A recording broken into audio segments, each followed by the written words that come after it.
So there's a story that's been floating around on Reddit and some other places online about how the FBI has arrested a Tor node operator named Conrad Rockenhaus under false or flimsy pretenses and have been holding him in jail for several years without trial. It's been said that he ran Tor exit nodes, which is a pretty big deal considering the legal risk of having traffic that's exiting the Tor network being associated with your own personal IP address. But Conrad's involvement with the Tor network goes a little bit deeper than just running a single exit node. I looked him up on the Tor node mailing list, and apparently he used to own a VM hosting service called GreyPony IT that was meant to help people with running remote Tor nodes and seemed to actually specialize in running high bandwidth FreeBSD based exit nodes. And it seems like GreyPony had a lot of customers, or at least they were running a whole lot of nodes.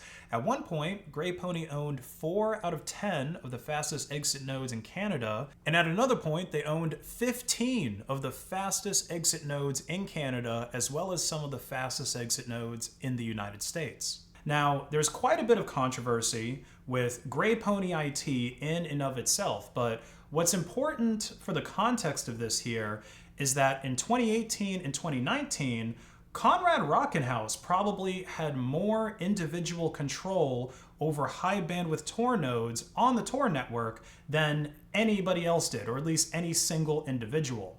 So we've got this image of the police violently arresting a man who is a disabled veteran, by the way, and there's the overarching theme of force of power being used to censor free speech because, like I said, this guy's company provided hosting for some of the highest bandwidth Tor nodes at the time.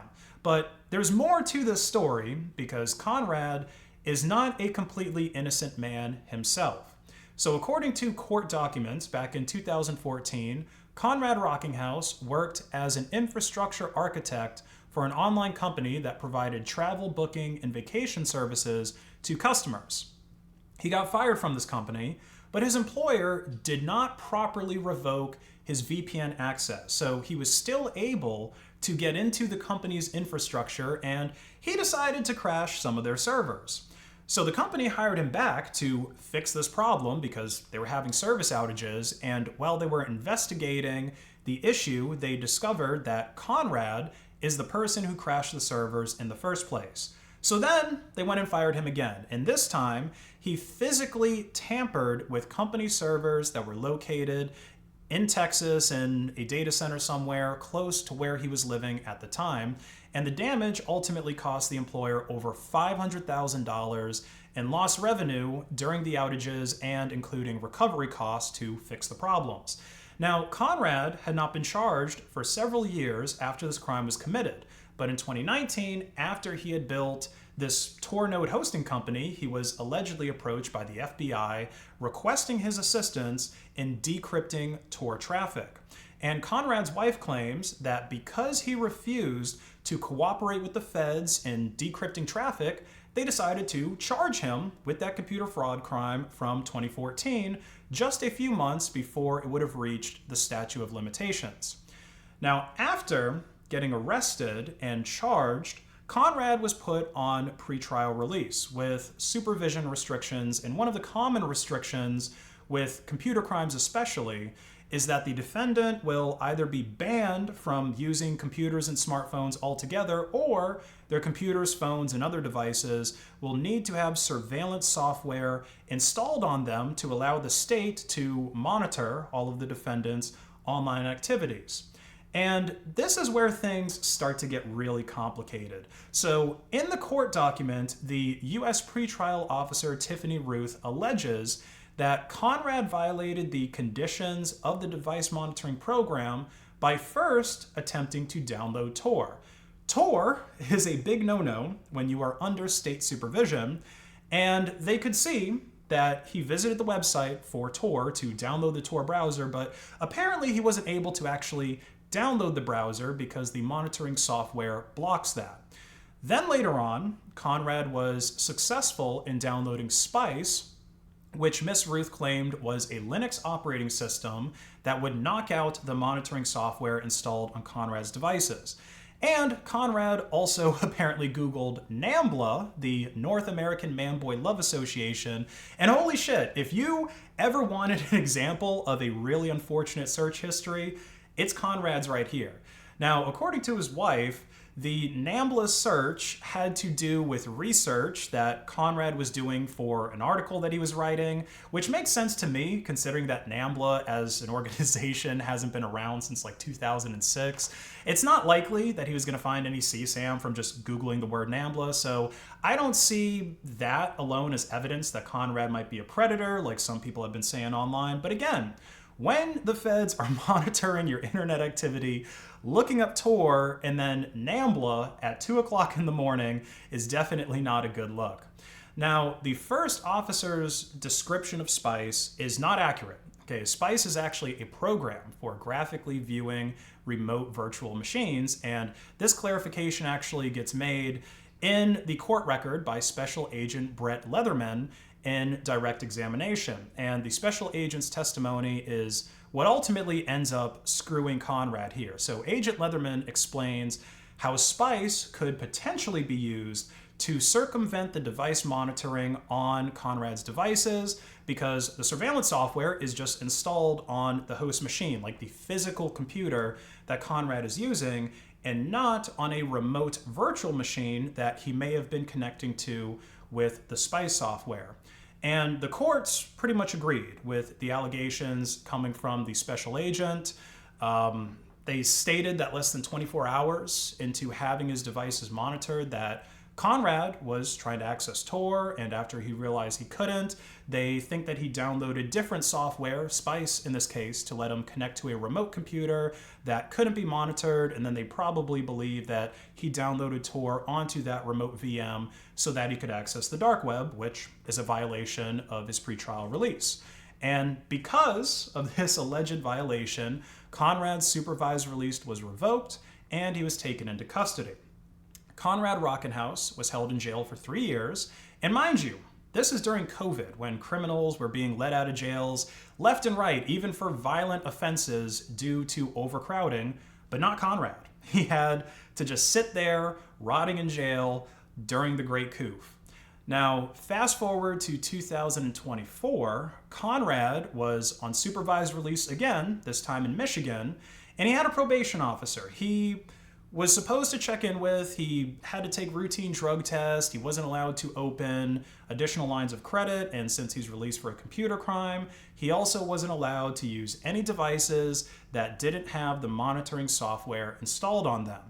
So things were going great with the first probation officer he was assigned, but then Conrad's case got assigned to another PO who was much more hostile, according to his wife. They apparently conducted illegal searches, they harassed Conrad, they harassed his wife, and clients of their company, Cannabites LLC. They called his wife's ex-husband to get information about her for some reason. I mean, it looks like she had been married to Conrad for quite some time, so I don't know what information the ex-husband would have, especially since his wife is not the one being investigated here. So there's just a whole lot of unprofessional and really downright nasty behavior that's coming from this PO and their associates that's outlined in his wife's 10-point formal complaint that she emailed to the courts on February 13th, 2025. Now, less than 2 months after that formal complaint was made, a probation violation report was filed to get a warrant for Conrad's arrest again. The violations included a positive drug test for marijuana on November 19th, 2024, failure to pay restitution for his initial computer crime, failure to report to a probation officer multiple times between January and February. There were also 7 lines of credit that were opened over the last couple of years. And finally, Conrad had an iPhone with him in his possession that did not have the monitoring service installed on it, so the cops seized the phone to search it, but nothing problematic was actually found on the phone. But still, it's a violation of his probation to have a device that is not being monitored. So Conrad was arrested again on May 5th, 2025, which is what the first video on Adrienne Rockenhaus's YouTube channel is of, where you can see federal agents swarming them and threatening to sic a canine on them if they don't comply. And then the next day, Conrad was released on a $10,000 bond. Then on August 20th, 2025, another warrant petition was issued for noncompliance. The state claimed that Rockenhaus wasn't paying his restitution, or rather made 2 payments that had bounced. They said he tested positive for marijuana again on August 13th, 2025.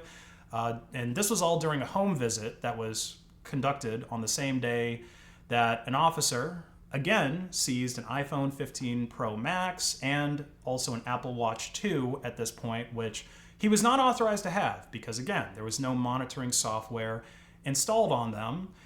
And to make matters worse, the iPhone that got seized got remotely erased this time, and allegedly, Conrad's wife admitted to remotely erasing his iPhone. And again, Conrad was supposedly not keeping in touch with his probation officers. He claimed that he didn't have a working phone in order to keep in touch, but both the iPhone and the Apple Watch that were seized were apparently capable of making calls. So the officers really did not see that as a valid excuse.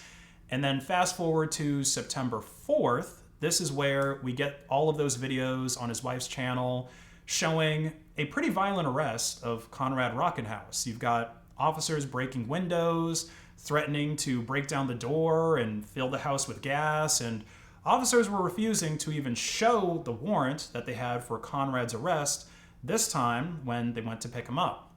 So Conrad's wife has given her side of this entire story on Rockenhaus.com, where she says that he was actually forced to confess to the computer fraud crimes while under the influence of painkillers that were prescribed to him for a major surgery that he had just had. And the feds arrested Conrad for the computer fraud crime just a few months before that 5-year statute of limitations was set to expire. And she says that the arrest was ultimately made as retaliation for his refusal to decrypt traffic from his exit notes. And she says that the Spice graphics driver that Conrad installed, which the state claimed that he was using to circumvent device monitoring. Remember, this is what got him initially taken into custody, or at least taken into custody after he was on pretrial release. But anyway, his wife says that this program was actually being used for a PhD program that Conrad was in, and apparently he had prior approval from his probation officer or from the state to use Spice. And apparently there's another angle here where Conrad's wife was, or his ex-wife rather, was trying to keep him in jail so that she could steal his Social Security payments, because I guess she had fraudulently submitted some paperwork to get, payments that were meant from him actually sent to her. So clearly there are multiple sides to this story. The feds are saying that Conrad's this criminal that needs to be locked up, and the wife is more or less saying that he's completely innocent, or that, things are getting out of hand and that it's being used against him. Conrad did initially plead not guilty to the computer fraud charge, so there is that, but he changed his plea to guilty. His wife also claims that the parole violations are fraudulent, and again, the spark that apparently lit this powder keg was Conrad's refusal to not cooperate with the FBI in decrypting Tor traffic, which doesn't seem that far-fetched, but again, doesn't seem like he's completely innocent unless the FBI somehow colluded with his former employer to just completely fabricate this computer fraud accusation. So what it seems to me like what is going on here is that this computer fraud crime was hanging over Conrad's head, sort of like a sword of Damocles, and when he ultimately refused to help the feds de-anonymize Tor users, that's when they cut the string to drop the sword on him. And when the feds approached him, assuming that this actually happened, I'm sure if it did happen, it was a meeting off the record, they probably made Conrad aware of that they knew about his crime, because threatening to charge people with serious crimes is a common tactic that law enforcement uses to compel someone's compliance.